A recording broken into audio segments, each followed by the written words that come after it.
అంకితము. దేవుని ప్రేమించు వారికి అనగా ఆయన సంకల్పం చొప్పున పిలువబడిన వారికి మేలు కలుగుటకై సమస్తమును సమకూడి జరుగుచున్నావని ఎరుగుదుము.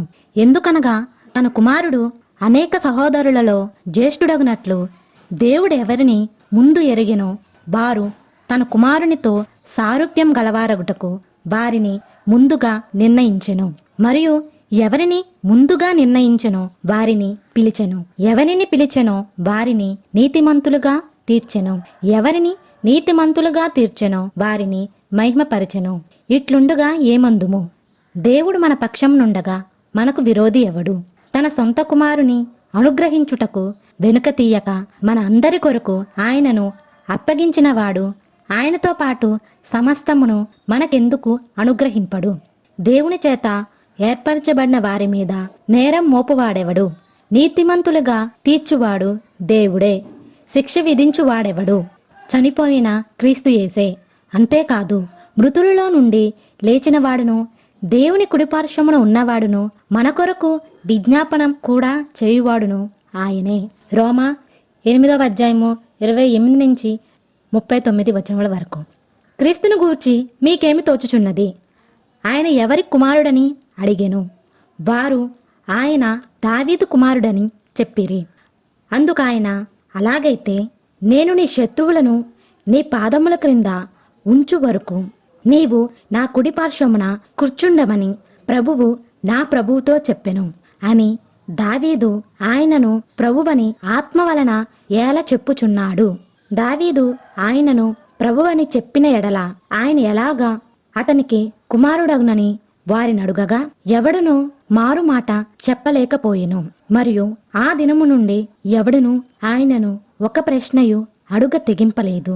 దావీదు కుమారుడైన క్రీస్తును గురించిన ఈ గొప్ప పుస్తకమును దీని తరువాత ప్రచురింపబడే సంచికలు హెబ్రీయులు 11వ అధ్యాయము 1 నుంచి 40 వచనములు, రోమా 8వ అధ్యాయము 28, 29లో చెప్పబడి ఉన్నట్లు ఈ లోకమునందు పంచేంద్రియముల ద్వారా క్రియను జరిపించుచున్న శత్రువునకు స్వాధీనమగుటకు నిరాకరించి ఆదాం కాలం నుండి 7 సంఘముల కాలములందును మహిమపరచబడే సమయం వరకు ప్రభువైన యేసుని నిరాకరించుట కంటే హతసాక్షులుగా మరణించుటే మేలును తలంచి వెలుగును జీవమునైన ఆ కనిపించని దేవునికి యథార్థంగా ఉండి తమ భూలోక జీవితమును పణముగా పెట్టిన వారికి అంకితం చేయబడినది. ఇప్పుడు కడపటి బూర అతి శక్తివంతముగా ధ్వనించుచున్నది. సామెతలు 1వ అధ్యాయము 20 నుంచి 33 వచనములు.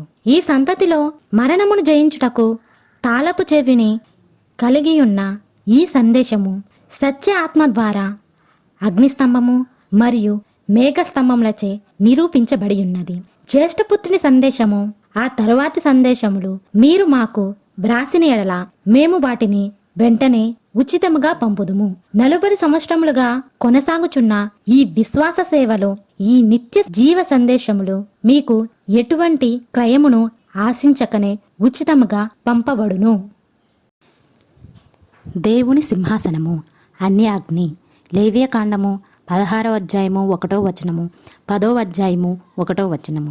సంఖ్యాకాండము 16వ అధ్యాయము 1 నుంచి 50 వచనములు, 3వ అధ్యాయము 4వ వచనము, 26వ అధ్యాయము 61వ వచనము. అన్యాగ్ని అంటే ఏమిటో తెలుసుకునే ముందు జనులు ఎందుకు అన్యాగ్నిని అర్పించాలని కోరుకుంటారో తెలుసుకోవాలి. అన్యాగ్ని అంటే దారి తొలగిపోవుట, అన్యమైనది, వ్యభిచారము, వేరొక మనిషి నుండియో పురుషుని నుండి గాని స్త్రీ నుండి గాని వచ్చినది. అగ్ని అంటే మండుతుండటం, వేడి అయిన జ్వాల.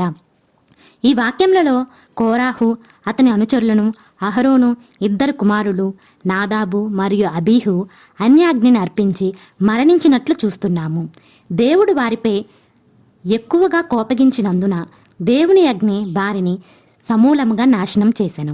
భూమి తెరవబడి వారిలో కొందరిని మృంగివేసెను.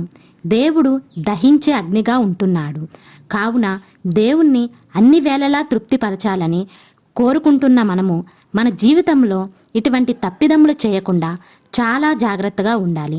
అందుకే ఈ అంశమును చాలా జాగ్రత్తగా పరిశీలిద్దాము. సంఖ్యాకాండములో 16వ అధ్యాయంలో పరిశుద్ధాత్మచే వ్రాయబడిన నాదాబు అబీహుల విషయము దాని స్థానంలో నుండి మార్చబడి లేవికాండము 16వ అధ్యాయము 1వ వచనంలో వ్రాయబడినదని కొందరు బైబిల్ మేధావులు అనుకుంటున్నారు. నిత్య జీవితమునకై మనుషుడు క్రీస్తు యేసులో ఉండాలి. ఆ గొప్ప వెలుగునకు అంటి పెట్టుకోవాలి. అదే అతనికి జీవము. క్రీస్తు యేసు నుండి వేరుపరిచే పంచేంద్రియములకు కాదు. మీతో మాకిక పనిలేదు. ఈ సర్వ సమాజంలోని ప్రతివాడును పరిశుద్ధుడే. యెహోవా వారి మధ్య ఉన్నాడు. యెహోవా సంఘం మీద మిమ్మును మీరెలా హెచ్చించుకొనుచున్నారు అని పలికి తమ పేరు ప్రతిష్టలకే మోషే అహరోన్లకు విరోధంగా పోగైన 250 మంది లేవి కుమారుల్లాగా మనుషుడు సామాన్యంగా వెల చెల్లించకుండానే త్వరితముగా లభించే పేరు ప్రతిష్టలకే దగ్గరి త్రోవలను ఎంచుకొనును. ఆ కుతూహలంలో తన దారికి అడ్డుగా వచ్చే వాటిని చంపుటకును నశింపజేయుటకును వెనుకాడుడు. మోషే అహరోన్లకు ఎదురుగా తెచ్చిన ఈ వాదమును ఇతరులు కూడా వినుచుండిరి. తాము కూడా పరిశుద్ధులమని వారనుకోవడం పొరపాటు కాదు గాని కష్టములు వచ్చినప్పుడు మోషే అహరోనులు తమ్మును తాము ఆ పదవిని హస్తగతం చేసుకొనినారనియు దేవునికి ఏమాత్రం ఇందులో భాగం లేదని అనుకోవడంలో వారు తప్పటడుగు వేసినారు. అన్ని సంవత్సరములు మోషేతో కలిసి ఉన్నప్పటికీ దేవుని క్రియలు గ్రహించలేని గుడ్డివారైనారు. ఆదం పడిపోయినప్పటి నుండి మోషే కాలం వరకు ప్రతి ఒక్కరూ తనకని బలిపీఠములను కట్టి తనదైన పరిశుద్ధమైన జంతువును బలిగా అర్పించి దేవుని సమూహమును పొందుచుండిరి. మోషే దేవుడు తనకు చూపిన పరలోకపు నమూనాను అనుసరించి ప్రాకారము, పరిశుద్ధ స్థలము, అతి పరిశుద్ధ స్థలము అను 3 భాగములుగా విభజించి దేవుని పేరును అందులో ఉంచి దేవునిచే అంగీకరింపజేసెను. అదే విధమైన నమూనాను గాని కష్టములు గాని మీరిప్పుడు చూడనవసరం లేదు. యేసు ప్రభువు యెరూషలేం బలిపీఠం మీద బలిగా నర్పింపబడినప్పుడు దేవాలయపు తెరచిరిగి పరిశుద్ధ స్థలము తెరవబడెను. లేవీయుల్లాగా సమస్త జనమును వదిలివేయనట్లు ఆజ్ఞాపించి తన శిష్యులను యేసు సిద్ధపరచెను. 100 60 30 ఫలమును ఇవ్వవలసిన వారై ఉన్నాము. వెలుపలి ప్రాహారంలోనున్నవారు 30 పరిశుద్ధ స్థలంలో ఉన్నవారు 60 అతి పరిశుద్ధ స్థలంలో ఉన్నవారు 100 ఇవ్వవలసి ఉన్నది. ఈ లోకంలో ఎటువంటి స్వాస్యములు లేవీలకు ఉండకూడదు.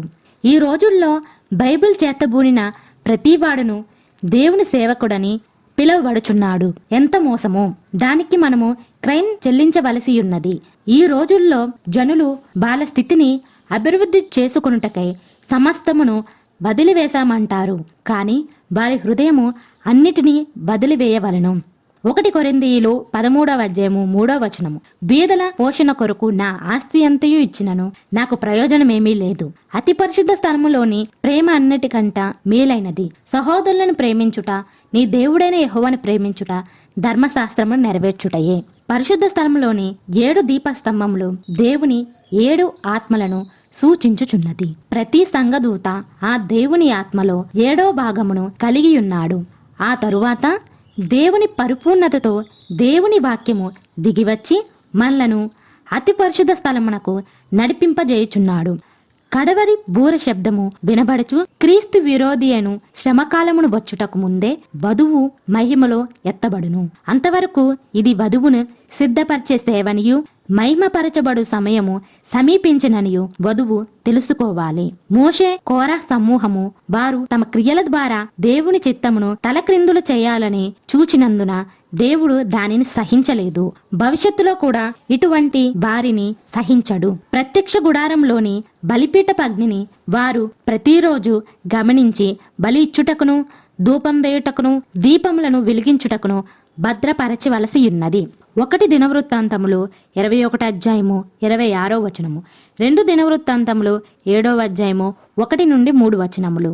1 రాజులు 18వ అధ్యాయము 38 వచనములు చదువుడి. ప్రతి యుగమునందు దేవుడు తన చిత్త ప్రకారము ఒకరిని నియమించుచున్నాడు. కాని ఒకే సమయంలో అగ్నిస్తంభంతో కూడా ఇరువురు ఈ లోకములో ఉండరు. ప్రత్యక్ష గుడారపు అగ్ని ఆకాశం నుండి పడిన అగ్ని అయి ఉండాలి. దేవుని వాక్యంలో లేని వాళ్లకు బైబిల్ వాక్యమునకు సరిపోని అగ్ని వచ్చినప్పుడు అది సరైనదిగా కనబడినప్పటికీ దాన్ని త్రోసివేయాలి. ఒక సందేశ మూలంగా అన్యాగ్ని వచ్చినప్పుడు దేవవాక్యముతో సరిపోయినప్పటికీ వధువు ఈ పాతబడిన అగ్నిని తీసుకొనదు. కాని మనుషుడు చంద్రునిలో కాలిన రోజున దేవుని పరిపూర్ణత్వంతో దిగిన అగ్నిపై వధువు తన మనసును కేంద్రీకరించును.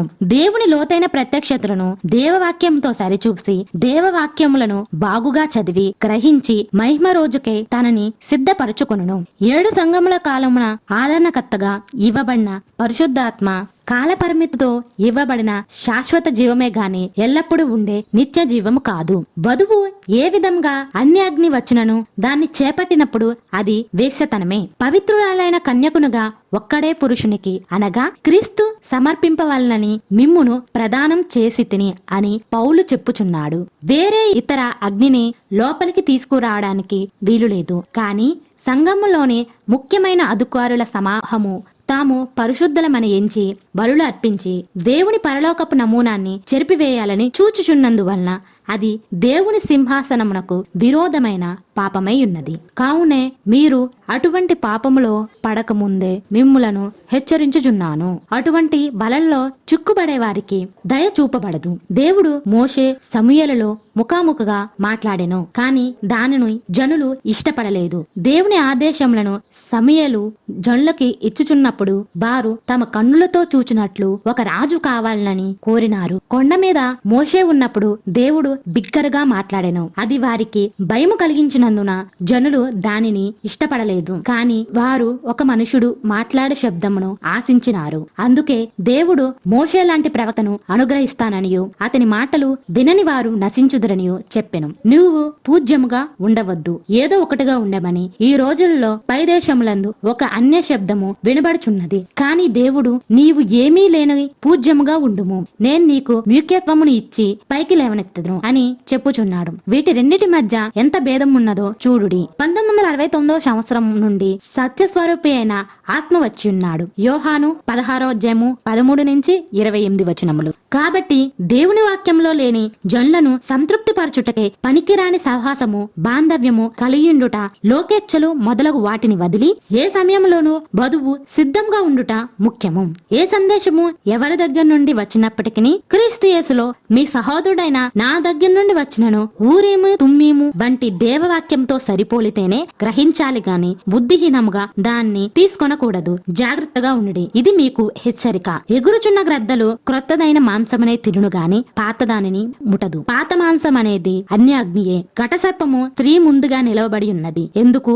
స్త్రీని పాత మాంసం తినున్నట్లు చేయుటకే, అన్య అగ్నిని తీసుకున్నట్లు చేయుటకే. మనుషు కుమారును వధువును సింహాసనమునకు కొనిపోబడుదురు. యెషయి 16వ అధ్యాయము 5వ వచనము. ఒక స్త్రీ ప్రసవించేటప్పుడు శిశువును ద్వేషించును, కాని తాను కిరీటమును వస్త్రమును వదులుకుని భూమిలో వదిలిపెట్టినట్లు కనబడినప్పుడు శిశువును ప్రేమించును.